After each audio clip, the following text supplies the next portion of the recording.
Shalom ibu-ibu yang kekasih dalam Yesus Kristus. Sekarang tibalah saatnya kita akan membaca dan merenungkan firman Tuhan.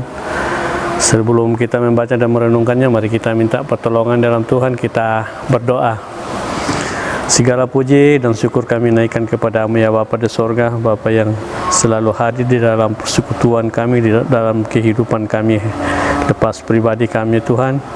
Tuhan, pada sore hari ini Tuhan, kami akan membaca dan merenungkan firman-Mu Tuhan. Bimbinglah dan sertailah kami agar apa yang kami baca dan kami renungkan boleh mengambil bagian di dalam kehidupan kami sebagai orang yang percaya kepada-Mu Tuhan. Tuhan, inilah doa syukur kami yang kami bawa dalam nama Yesus Kristus adalah Tuhan dan Juru Selamat kami. Amin. Ibu-ibu yang kekasih dalam Yesus Kristus, pembacaan kita pada sore hari ini terambil dari Esra pasal 8 ayat 29 hingga ayat yang ke-30 yang berbunyi demikian. Rawatlah dan jagalah itu sampai kamu dapat menimbangnya di depan para pemuka imam serta orang-orang Lewi dan para pemimpin kaum keluarga orang Israel di Yerusalem di dalam bilik-bilik rumah Tuhan. Lalu para imam dan orang-orang Lewi menerima perak dan emas dan perlengkapan-perlengkapan telah ditimbang itu untuk dibawa ke Yerusalem, ke rumah Allah kami. Sampai sedemikianlah pembacaan kita. Terpujilah Kristus, Hosiana.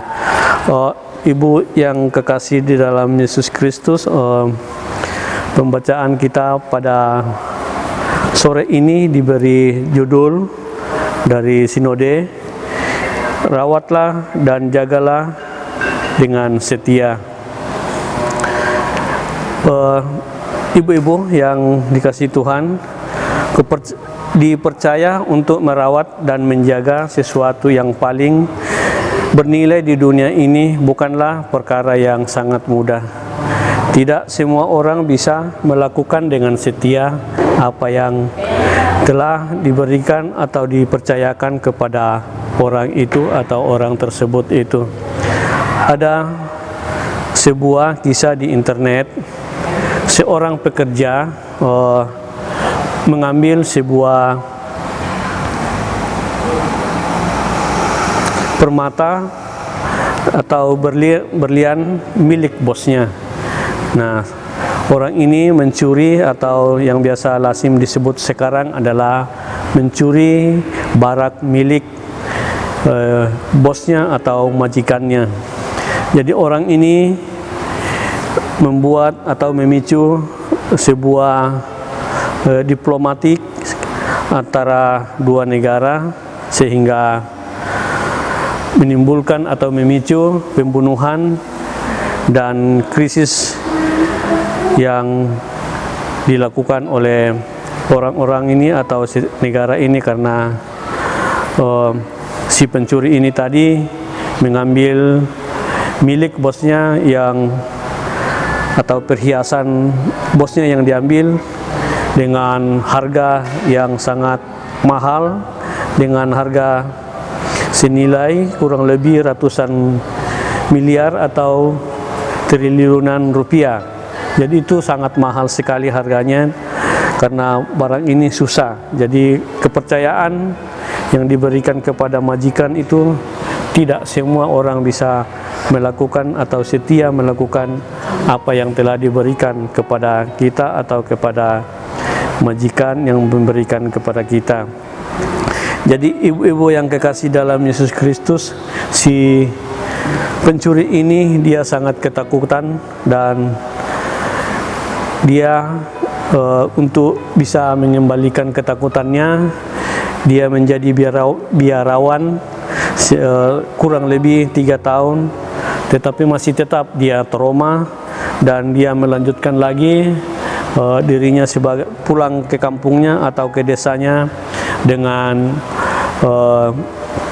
bekerja untuk supaya menghilangkan traumanya yang tadi mencuri dan masih trauma karena mau dihukum, dan dia pulang ke kampung halamannya bertani dan bertani dengan sederhana, tetapi juga masih terus dihantui atau diliputi perasaan bersalah apa yang telah dilakukan, yaitu mencuri milik bosnya. Jadi ibu-ibu yang kekasih dalam Yesus Kristus, Ezra mengatakan bahwa kepada para imam, rawatlah dan jagalah itu sampai kamu dapat menimbangnya di depan para pemuka, imam, serta orang-orang Lewi dan para pemimpin kaum keluarga orang Israel di Yerusalem, di dalam bilik-bilik rumah Tuhan. Semua yang para imam lakukan bukanlah sekedar karena penghormatan, segan atau sebagai bentuk kesetiaan mereka kepada Ezra, tetapi karena rasa takut kepada Tuhan, apalagi untuk membangun sebuah rumah Tuhan atau sebuah bait Allah. Itu adalah sesuatu yang sangat berat yang harus dilakukan, atau dengan kata lain dikatakan bahwa untuk membangun adalah suatu yang sangat berat bila kita melakukan pembangunan itu dengan tidak sungguh-sungguh atau dengan tidak serius atau dengan kekurangan persiapan-persiapan kita, maka pembangunan itu tidak akan lancar dan tidak akan selesai dengan baik. Tetapi bila kita sungguh-sungguh dan telah mempersiapkan dengan segala sesuatu persiapan yang kita sudah siapkan, maka pembangunan itu akan lancar dan akan berjalan dengan baik dan akan selesai dengan baik. Seperti itulah yang dilakukan oleh Raja Salomo, Raja Ezra dan Nehemia. Tidak pernah main-main secara sembarangan di dalam membangun sebuah bangunan rumah Tuhan atau baik cuti Allah. Dengan sungguh-sungguh dia melakukannya dengan harapan Tuhan akan membimbing dan menyertai, mengarahkan sehingga semua boleh berjalan dengan baik. Pada masa ini fokus ke penyembahan orang Kristen pada saat ini di bait Allah berpindah kepada Yesus Kristus sendiri, karena dialah bukan bait Allah karena dia adalah bait Allah yang sungguh luar biasa, yang boleh kita sembah dan boleh kita tempat beribadah bila bait Allah sudah selesai dan kita lakukan dengan baik. Dan di situlah bila rumah Tuhan itu sudah selesai, maka bolehlah dipakai dan menyembah Tuhan selaku orang yang percaya kepadanya. Dan pada saat kita menyembah atau bersyukur kepada Tuhan, memberikan harapan, kita berpengharapan kepadanya, maka Tuhan akan hadir di dalam kehidupan kita.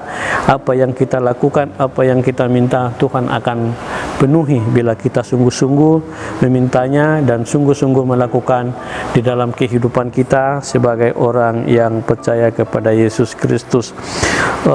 Rasul Paulus juga mengatakan bahwa tubuh kita ini adalah bait Allah yang kudus atau bait Allah yang sudah dikuduskan.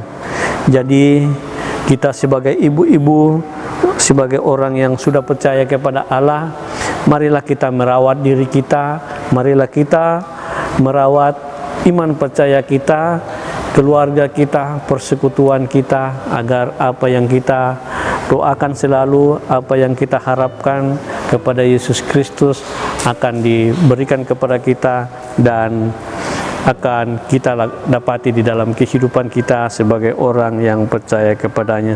Terpujilah Kristus, haleluya, amin. Marilah kita saat teduh.